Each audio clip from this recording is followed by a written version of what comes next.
Hi, I'm Chris Cardone. I work at the Beatrice Inn in the West Village of New York City, and I want to talk about the difference between exhibition flair and working flair. Very, very big categories and very, very big differences. The majority of the people in this world know exhibition flair because they've seen the movie Cocktail, and they've seen stuff on the Food Network and ETV and all the other channels that focus on flair bartending that is done in competitions or in Las Vegas. And those are exhibition flair. Most of the time with exhibition flair, bottles are set, not always, but most of the time they're set to about 2 ounces or less in a bottle. And the reason for this is that centripetal force allows you to take your bottle, throw it in the air, and nothing comes out.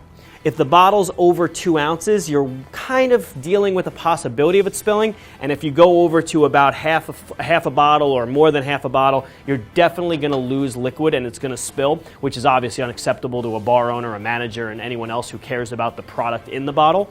So you become doing what's called working flair. Now, working flair is a completely different situation where you can use any level of the bottle. So it can be a full bottle, a half full bottle, a quarter, or even an ounce or two in the bottle. It's also a matter of speed. So when you're doing working flair, it doesn't matter how busy the bar is or how slow the bar is, because the working flair, the concept is that it doesn't take any more or less time to bartend than a normal bartender would. So if a normal bartender would grab a glass and simply pour a bottle, it shouldn't take me any longer to take a bottle and pour a bottle this way.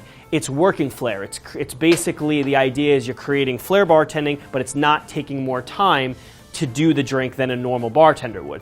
With flair bartending, the bottles are flying in the air all over the place, you're doing juggling and things like that. It's more for a show. So at a competition where you're showing off the best you can do, you're doing exhibition flair. In a place like Las Vegas where you're sitting back on vacation and you want to watch a show, the flair bartender will put on an exhibition flair show where they're really throwing bottles around or bouncing them on their head or chin or anywhere else on their body. But it gives you a kind of experience of more of an exhibition, and it doesn't matter how long it takes the drink to be made. Competition, sometimes it's 2 drinks in 6 minutes, so it can take forever to make a drink.